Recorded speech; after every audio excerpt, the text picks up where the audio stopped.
Ça y est, les enfants sont couchés, trop bien. Bon, on a 2 minutes top chrono, tu connais l'histoire, hein? Ça n'arrête jamais longtemps.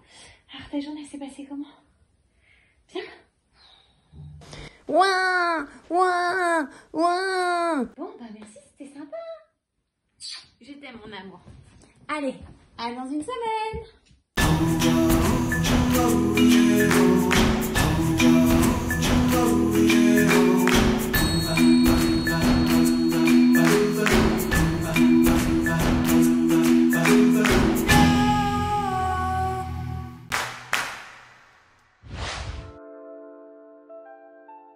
Bienvenue dans Parentalité ancestrale. Aujourd'hui, j'ai le plaisir de recevoir Mélanie et Michael. Bonjour Mélanie, bonjour Michael. Bonjour. Merci d'avoir accepté mon invitation et de venir témoigner ici de votre vie de couple, de parents, votre vie tout court. Avec plaisir. Donc, dans cette émission, nous avons trois grands moments et on va tout de suite démarrer par le premier moment. La première question, donc, c'est de trouver votre moment vérité. Il y a 3 couleurs. La couleur or, qui signifie les valeurs. La couleur verte, qui représente le lien. Et la couleur noire, qui est l'expérience. Le vert, ouais. Oh, tous les deux, la même couleur. C'est très bien. Donc, le lien. La question sera, qu'est-ce qui est important pour vous que vous voulez transmettre à tout prix à votre enfant? Qui veut commencer, je crois. Moi, j'ai pas grand-chose. Mais... Enfin, moi, ce que je trouve le plus important, c'est le côté curieux et découverte. Vraiment d'être curieux de tout, et de garder un peu cette âme d'enfant, en fait. Voilà, juste d'être émerveillé par tout et toujours vouloir découvrir plus. C'est ce que j'ai un peu, voilà. Et ça, je trouve que c'est quelque chose qui est beau parce que c'est, pour moi, je pense que c'est comment dire, le plaisir de vivre. C'est un peu comme, là, on a vu un film, Saul, ouais. Voilà, et la flamme, un peu, c'est ça, moi, ce que je disais, c'est vraiment, c'est découvrir, voir tous les jours un nouveau truc sur Terre qui nous est possible, quel que soit, après, c'est à nous de choisir, mais voilà. Waouh, c'est hyper beau. Merci. Et toi, Mélanie, qu'est-ce que tu penses de ça? Ah bah, moi, je suis complètement à 100% parce que, ayant moi mon enfant intérieur complètement rétréci, enfin voilà, caché, voilà, que du coup, c'est essentiel en fait. Enfin, parce que c'est un long chemin de retrouver cette liberté d'être dans son enfant intérieur, dans son enfant libre, que du coup, s'il peut rester connecté à ça, enfin, il a gagné, quoi. Enfin, je me dis que c'est une porte d'entrée sur la créativité, sur les passions, l'envie, enfin, se réaliser, en fait. C'est essentiel, je crois. Donc, et je sais que moi, je peux pas lui apporter ça, donc je suis très contente que Mika soit un enfant libre parfait. Donc, c'est bon, quoi. Ah, c'est intéressant ça. Je ne peux pas lui apporter ça, mais Mika, il est justement… Comment était votre couple avant les enfants? Parce qu'on ne parle pas souvent, hein. Comment est-ce que vous étiez avant et puis après? Donc, Mélanie, tu peux continuer, parce que tu disais que lui, il était libre et toi pas, enfin moins, en tout cas ton enfant intérieur. C'est intéressant ce qui s'est passé parce que j'étais très libre, mais plutôt dans tout ce qui était les voyages. J'étais plutôt quelqu'un de… Enfin, je suis très spontanée. Là où toi, Mika, il est plus sur la réserve. Il a besoin que ce soit cadré, organisé. Là où moi, je peux prendre le sac à dos. Bon, bah allez, on va à l'autre bout du monde. On se fait ça 1, 2 semaines, 3 semaines, on n'organise rien, etc. Et il y a ce côté libre chez moi que du coup, maman, j'ai plus du tout. En fait. Et Mika, lui, c'est comme s'il y a une recrudescence de sa liberté d'être dans le quotidien, d'être très light, pas organisé du tout. Voilà. Il y a eu un changement de la balance, c'est intéressant de le voir. Wow, il y a eu un changement de il comportement. y a eu avant et après. Donc, après avec la naissance de votre enfant, il a été plus libre, moins organisé. Et c'est moi qui ai récupéré le bâton, en fait, un petit peu. Là où j'avais lâché ça pendant des années, je l'avais lâché ce bâton-là justement, enfin, pour me sentir libre et faire ce que je veux quand je veux, où je veux, sans organiser, etc. Et là, il y a eu un truc qui s'est complètement re-switch dans l'autre sens. Et, Alors, c'est fabuleux ce que vous partagez là, parce que ça veut dire que si je posais la question, qu'est-ce que fondamentalement la parentalité a changé dans votre vie? C'est ça que vous répondrez. Donc, Mika, qu'est-ce que ça a changé? Devenir papa, ça a changé quoi dans ta façon d'être? Bah, la façon d'être, c'est juste que je suis plus anxieux. Je me dis toujours, quand je le mets chez la nounou, il peut lui arriver un truc et tout ça. C'est juste que je suis plus dans le. Attention, voilà. Ouais. Mais sinon, globalement, moi je disais que j'avais peur que ça me change comment dire, ma liberté. Ça. Sauf que, au final, on fait la même chose et. C'est juste que bon, bah, on n'ira pas faire le tour du monde comme ça, même si on pourrait. Mais bon, étant anxieux, je ne vois pas. Il faut que ça soit parfait. Faire tous les dangers. Voilà. Mais c'est très intéressant parce que souvent, c'est la maman qui l'a. Donc là, on a un papa qui a ça. C'est super. C'est un radar essentiel pour la survie de la famille, en fait. Ouais, c'est ça. Alors que moi, pas du tout. Des fois, c'est toi qui me dis non, mais attends, tu te rends pas compte là. C'est plutôt l'inverse. Ouais. On a un couple inversé en fait. C'est ça. C'est génial parce que vous inversez les codes, c'est super. Et donc, alors je pose la question, comment ça a été quand bébé est venu? Comment est-ce que justement ce côté hyper protecteur qui est venu, c'est venu naturellement tout de suite ou c'était progressif, Mika? Moi, j'ai toujours été comme ça. Ce côté très. Même avec mes frères, moi j'ai eu le dernier, j'avais 16 ans. Je me suis occupé un peu comme mon enfant, j'ai changé, voilà. Et j'ai toujours ce côté très protecteur, peur qu'il arrive quelque chose. Puis je crois que ça a été accentué. Enfin, même ma mère, elle le dit, c'est son bébé, quoi. C'est son fils. Ouais, c'est ça. Tout le monde me dit. C'est sa mère, elle peut pas y toucher. Enfin, au début, elle pouvait pas le prendre parce qu'elle n'a pas confiance et tu dis non, je veux pas qu'il touche. Alors qu'est-ce que t'es possessif? Ouais, t'es possessif, voilà. C'est ça. Oui, c'est un papa loup, quoi. J'ai confiance qu'en moi, quoi. C'est ça. C'est bête, mais je ne mets pas n'importe qui. C'est génial. L'adaptation chez la nounou, ça a été plus long parce qu'en fait, c'était pour lui. Il disait, bon, clairement, tu fais partie des papas qui seraient pour augmenter le congé de paternité, quoi. Ah oui. Oui. Moi là, ça va être juste avant, là pour les 28 jours, c'est en juillet. Et il arrive en juin. Le deuxième arrive en juin. Bon, c'est pas grave, ça reste 11 jours. Mais c'est vrai que le 28, c'est dommage, quoi. Ça aurait été. Oui, c'est pas assez. J'aurais pu en profiter. Bon, ben tant pis. Le court, quoi. Surtout qu'avec Angelo. On n'a pas encore dit, mais c'est vrai que vous attendez un nouveau bébé. Donc, vous êtes parent d'un fils de 16 mois. Je ne vous ai même pas présenté. Et vous attendez un nouveau. Mélanie, tu es enceinte de 18 semaines, de 17 semaines environ. Donc, le prochain, va arriver en juin, donc avant la loi. Ben oui. Sur le prolongement. D'accord. Et toi, Mélanie, qu'est-ce que devenir maman a changé dans ta vie de femme? Alors, du coup, je crois que dans ma vie de mère, c'était une évidence. C'est-à-dire que c'est comme si ça avait toujours été là. D'ailleurs, c'est ce qu'on s'est dit quand il est arrivé. On s'est dit, c'est comme s'il avait toujours été ici avec nous. Ça n'a pas changé grand-chose, en fait, de ce qu'on se rend compte. Ça a été très naturel. Par contre, dans ma vie de femme, il y a eu ce truc qui est très transgénérationnel, mais c'était un peu le sacrifice. Ça a vraiment été ça. C'est-à-dire que j'ai essayé de lutter contre mon transgénérationnel en me disant, allez, je vais retourner au boulot, j'ai 3 contrats de travail, etc. Comme si je gérais tout en même temps. Sauf que non, le retour de bâton, ça a été que non, en fait, c'est pas ce que tu as envie, tu n'as pas envie de ça, mais tu l'as fait pour lutter contre, pour pas être dans les schémas. Et finalement, c'était pas intégré. Donc, en tant que vie de femme, c'est ce que je disais à Mika, je crois que j'ai commencé à revivre en tant que femme vers les 16 mois d'Angelo. Enfin là, c'est très récent, en fait. Très récent. C'est vraiment... il fallait que je me force à me dire, je prends 1 heure pour moi pour bien me prendre soin de mon corps. Sinon, on s'oublie complètement, en fait. Quelque part, il y a de ça. Oui. Et en plus, on essaye de garder le lien. Voilà, je laisse le temps et l'espace à mes amis, à mon conjoint, à un peu moi, mais pas trop. Et après, c'est déséquilibré complet. Et là, on se dit non, c'est plus OK, en fait. Enfin, tout à fait. Quand on n'y prend pas garde, on s'oublie. Alors que, on n'existe plus en tant que femme. Alors, le problème, c'est qu'on peut aller très vite dans une tendance ou dans l'autre.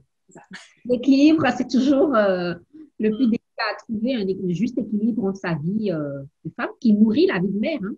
Plus la femme en soi est heureuse et bien, plus la maman, elle peut profiter de son enfant, quoi. Ouais, c'est ça. Et puis du coup, je crois qu'il y a eu une forme de sacrifice parce que quand Mika étant anxieux, je crois qu'il y a eu ce truc que j'ai voulu prendre un peu, de se dire, bah non, comme il est anxieux, je peux pas trop lui laisser ou je vais me dépêcher de faire ça. Mais j'ai pris une place que j'aurais pas dû. Je suis la mère d'Angelo, je suis pas la mère de Mika. Mais il y a ce truc dans le couple de se dire, bah, je vais faire en sorte de lui galvauder un truc sympa.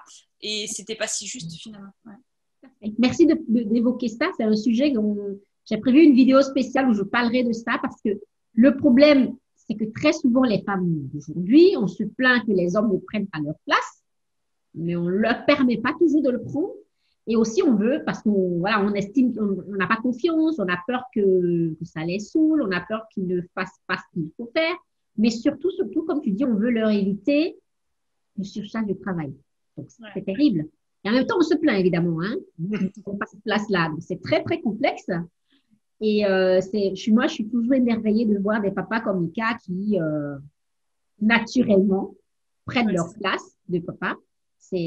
Alors, ça arrive de plus en plus courant, sauf que très souvent, ce qui arrive, c'est que, voilà, certains papas se sentent obligés de le faire pour faire plaisir, parce que c'est comme ça, parce qu'on est en 2021. Et là, dans nos échanges, j'ai entendu que, Mika, tu le fais de façon évidente. Pour toi, c'est… J'ai rien à demander, en tout cas sur le bébé, non, rien. J'aime bien. Sur précision. La précision. Quotidien, c'est autre chose. Mais c'est vrai que non, les couches, enfin, j'ai rien à dire. Bon, il y a des petits trucs à la con, mais les chaussettes, mais voilà. Mais du coup, sinon, très naturellement, j'ai rien à. Bah ouais. Génial. Merci. Je suis très contente. Partagez cette vidéo à des papas de votre entourage parce qu'on a besoin de plus de papas comme Mika, absolument. Et comment s'est passée les grossesses? Donc la première et l'actuelle. La première, elle a été attendue.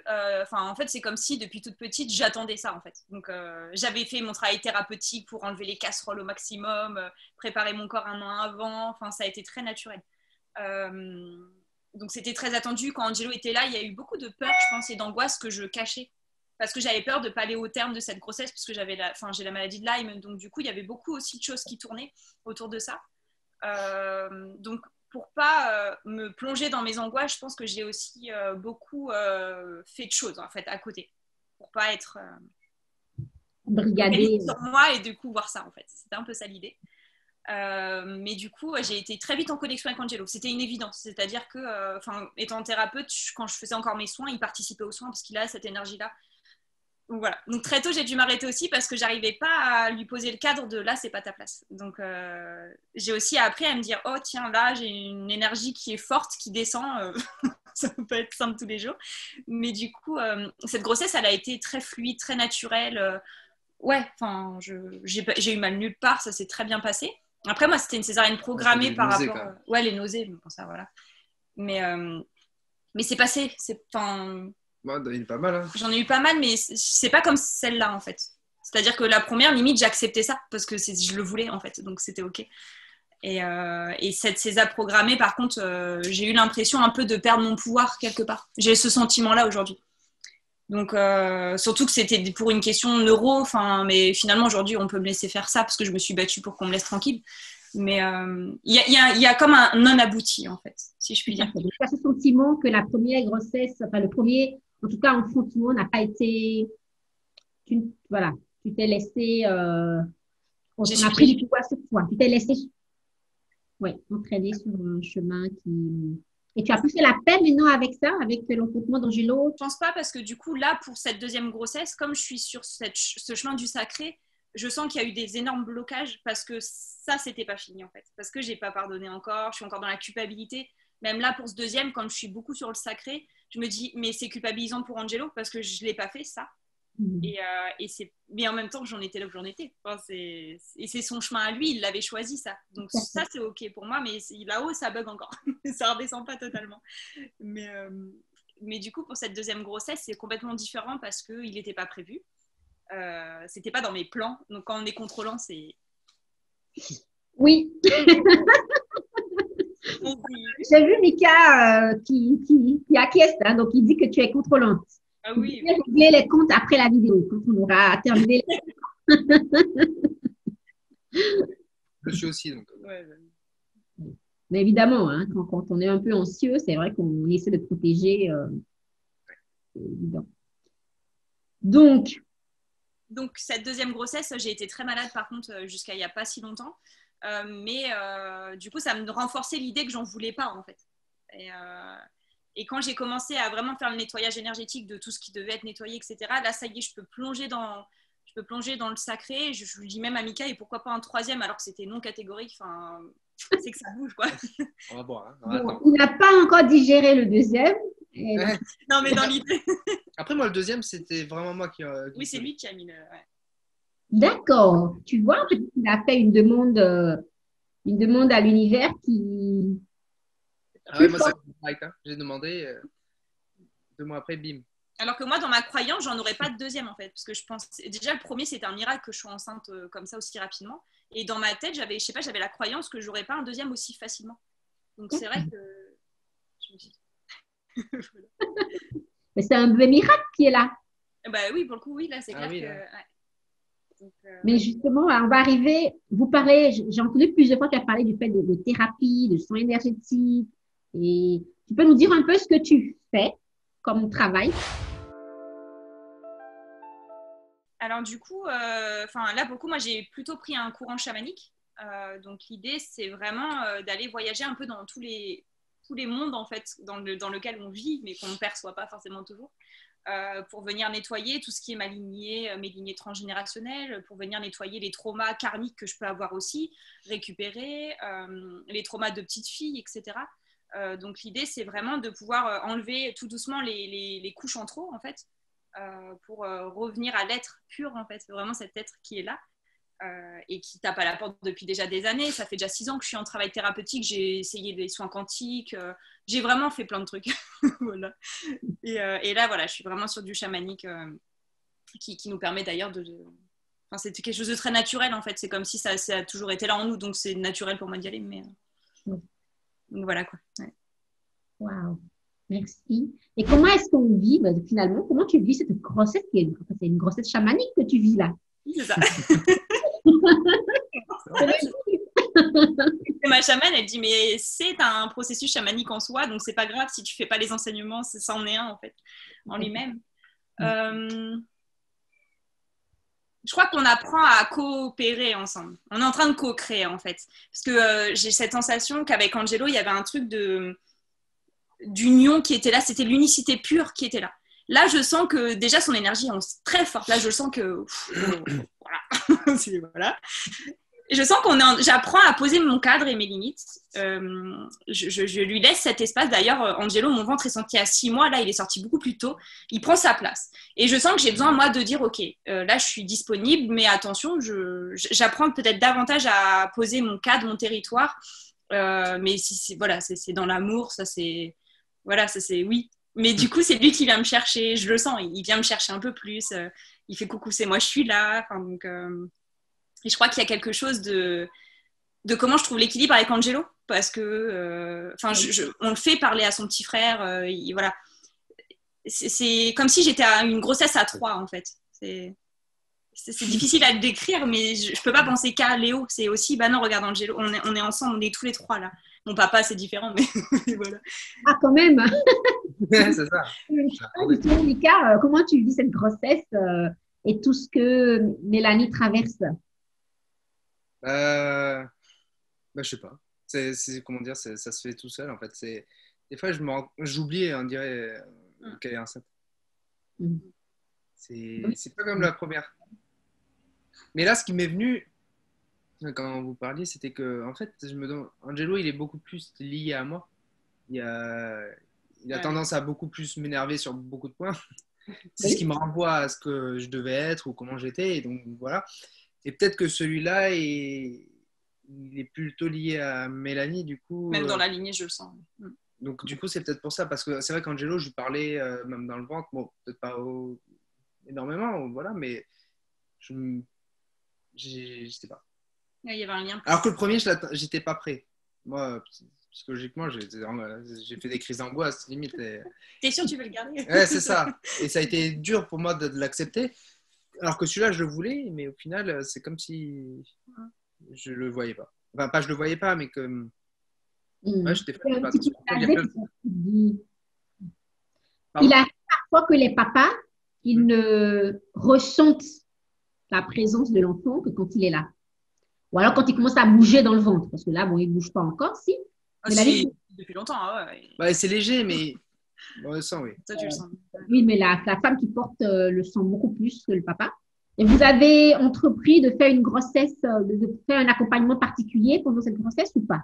Bah alors, du coup, on avait pensé à. On a trouvé une nana qui faisait de l'autonomie psychanalytique. Enfin, elle est partie dans des trucs. Il y avait ça. Moi, je cherchais une doula aussi sur tous des processus un peu plus énergétiques aussi. Ouais, c'est un peu l'idée hein, qu'on avait. On n'a pas encore trouvé exactement qui. Du coup, c'est en recherche. Mais On ça, voulait, moi, je voulais accoucher à la maison, mais du coup, ça, ils veulent pas. Mais c'était l'idée. Voilà, on voulait vraiment quelque chose de très naturel, quoi. J'ai fait une vidéo précédente où j'ai parlé de l'accouchement, enfin, j'ai parlé de l'enfantement et de tout ce qu'on peut faire de façon naturelle pour l'accompagner. Et en fait, il y a des alternatives à la maison. On peut choisir un hôpital déjà ami de bébé, il y en a pas mal. Il faut aller visiter. Et puis, on peut amener un plateau, faire coucher sur un plateau, donc même à l'hôpital, mais voilà, dans une salle spécialisée. Bon, il y a pas mal de choses qu'on peut mettre en place pour avoir la sécurité, pour rassurer Mika, parce que et quand même qu'on puisse laisser l'enfant naître de façon la plus naturelle possible. Donc, c'est un bel. Vous êtes en train de mettre en place quelque chose de beau pour Léo. C'est Léo, c'est ça? Ouais, c'est ça. Ouais. Le prénom est venu comment? Parce que ça aussi, c'est. Descendu tout seul, c'est Mika. Ouais, c'est ça. Comment c'est venu? Je sais pas, j'ai sorti comme ça, j'ai dit Léo. On sortait de l'écho et puis il me dit tiens, c'est Léo qui me descend et je dis bah ok, on prend. Non, en fait, au départ, on était sûr que c'était une fille. Ouais, on a eu un truc de. Et pareil, c'était Mia qui est descendue comme ça. Bon, on a adoré. Puis finalement, a priori, c'est un garçon. On est à 98%. Mais bon, On sait jamais. on sait jamais. On verra là c'est quand Le à la fin du mois. mois. Et du coup, je fais mince. Moi, j'étais un peu déçu parce que je voulais vraiment une fille. Il la voulait, sa fille. Et finalement, et en sortant, j'ai fait Léo. Ouais. Alors que Léo, c'est un prénom qui était venu pour le Angelo et il t'avait pas aimé. Tu m'avais dit oh non. Je me souviens même plus. Comme quoi. Ah, c'est intéressant ça. Mais c'est parce qu'il sent énergétiquement quand le prénom lui correspond ou pas. Donc, Ouais. et puis en plus, l'âme de l'enfant peut chuchoter. Dans la sagesse ancestrale, c'est ce qu'on dit. L'âme de l'enfant, il te dit, il te dit comment il s'appelle. Après, Angelo, pareil, il y avait à l'époque, c'était jusqu'à ses 6 mois au moins. C'était ouais. Luca, je crois. Le pauvre, on l'a appelé pendant 6 mois, un autre prénom. Et puis, et en fait, même jusqu'à la dernière minute. Jusqu'à l'accouchement, ouais, on n'était pas sûr.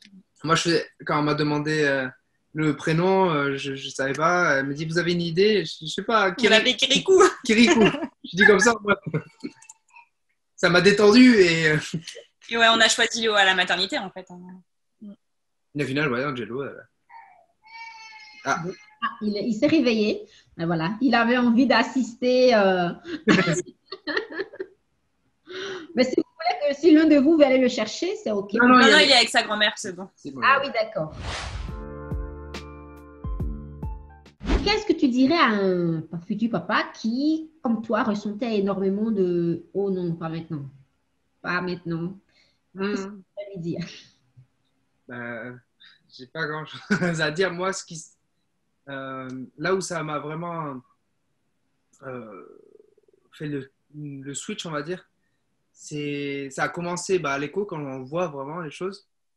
Et en fait, il y a un jour où il bougeait beaucoup, Angelo. Enfin, il bougeait quoi, et surtout la nuit.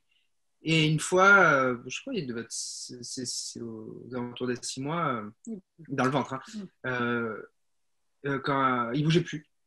Et j'ai commencé à m'inquiéter, et là, j'ai vraiment ressenti en fait cet amour, on va dire, où je pourrais le perdre. Et en fait, et c'est là où ça a fait vraiment le switch. Ouais. Là, tu t'es attaché. Tu t'es dit. Ouais, voilà, c'est ça. En fait, on n'est jamais prêt, de toute façon. Et même là où j'étais prêt, entre guillemets prêt, où je le voulais, je flippe parce que je me dis putain, quelle idée de merde. On va plus dormir.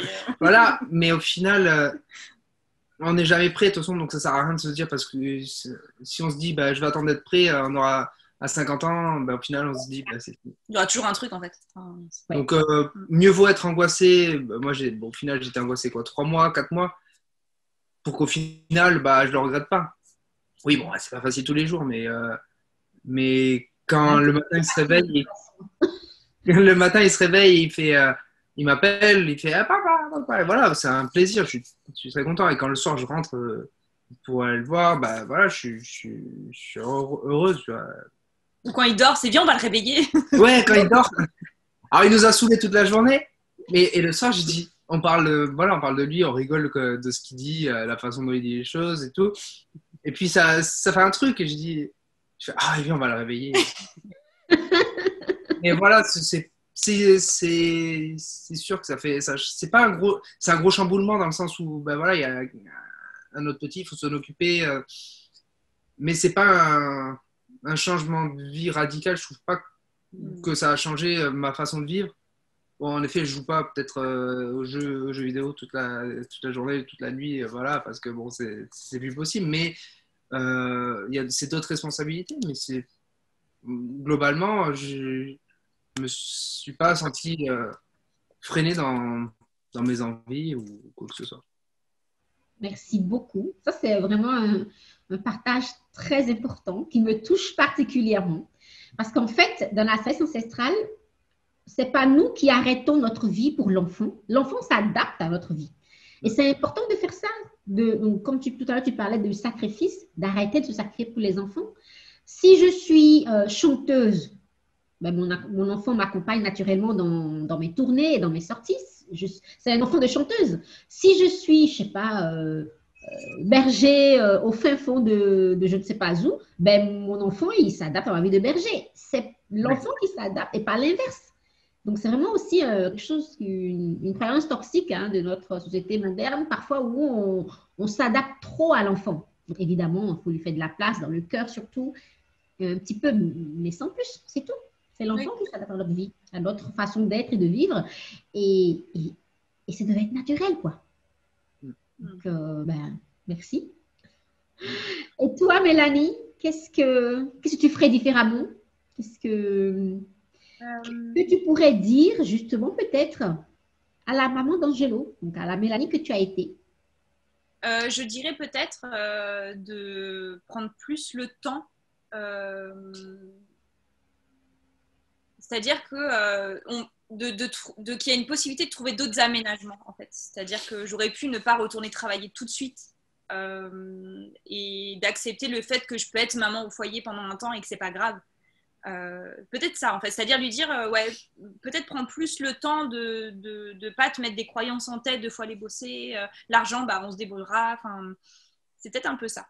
Oui. Prends plus le temps, c'est ok en fait. Ça fait partie du jeu en fait, c'est un peu ça l'idée. Et tu perds pas ton temps en fait, c'est un apprentissage comme un autre et tu seras riche d'autres choses et c'est très bien en fait. C'est plutôt ça. Bientôt, il y aura une vidéo sur les injonctions aux jeunes parents et c'est vrai qu'il y a ça. On a ce déchirement-là. Il faut que j'aille travailler. Il a 2 mois, je dois l'amener en crèche. J'ai envie de rester à la maison ou pas, tout est juste, mais quand est-ce qu'on s'écoute dans tout ça? Quand le voisin pense ça, le papa, il a ses idées, la grand-mère, la belle-mère, le pédiatre. Ouais, c'est ça. Tout le monde a plein d'idées. Mais moi, qu'est-ce que je veux? C'est ça le plus important finalement, au-delà de la considération de tout le monde. Donc, merci. Donc, c'est ce que tu dirais de prendre le temps de s'écouter. Parce que là, je lis un bouquin, je suis les vidéos de Quantique Mama. Et en fait, elle explique ça. Elle dit, mais quelle maman, quel papa, quel couple vous avez envie d'être? Et je crois que pour Angelo, on ne s'est pas posé la question. C'est-à-dire qu'on est rentré dans un système et ce système, il était déjà préétabli par nos façons de vivre, d'être, famille, etc. Alors que là, je dis à Mika, finalement, on va peut-être vraiment se poser là. J'adore cette idée. Pour dire à hauteur de combien je peux aller bosser ou pas, à hauteur de combien je peux rester à la maison avec mes 2 enfants. Si j'ai envie de laisser Angelo, peut-être un mix entre une nounou sympa, mais un peu jardin d'enfant parce qu'il va grandir aussi, et rester un peu avec les deux, qu'ils aient chacun leur moment, je sais pas. il y a quelque chose de plus posé, je crois, dans ce qu'on veut. Enfin, c'est... Ouais. Ouais, c'est génial. Se réinventer, voilà. Mais c'est ça, hein, finalement. C'est ça aussi une famille. D'ailleurs, je vais sûrement interroger, j'ai beaucoup de parents entrepreneurs que je vais interroger. Ce sera une question pour tout le monde. Mais avoir une famille, c'est une entreprise un petit peu, quoi. Il y a la gestion, hein, la gestion de quels sont nos choix et faire des choix en fonction de nos finances, de nos possibilités, de nos envies. C'est un business plan, en fait. Tu as raison. Je ne l'avais jamais pensé comme ça, mais c'est effectivement excellent. Merci beaucoup. J'ai été vraiment ravie de cette conversation avec vous. Je me sens enrichie par tous nos partages. Je pense que les parents connectés de l'émission vont l'être aussi. Merci pour votre authenticité, votre ouverture de cœur et waouh. Merci à toi. À très bientôt pour une prochaine émission quand tu auras peut-être avec plaisir. Avec plaisir. dans les bras. Ça marche. Sur l'hypersensibilité, on est au taquet. Ouais, c'est ça, il n'y a pas de souci. On fera une vidéo sur l'hypersensibilité. Faut pas hésiter, hein. On a plein d'exemples. On est bon. Merci. Merci beaucoup. À très vite. Si tu as aimé cette vidéo, n'hésite pas à liker, commenter, partager, abonne-toi, active la cloche de notification et si tu as envie de passer de maman réactive qui n'est pas satisfaite de sa vie de femme et de maman actuellement à maman souveraine, celle qui prend soin, une maman consciente, présente, bienveillante, dans la barre de description de cette vidéo, découvre la pause sacrée de maman. Ça pourrait bien changer ta vie.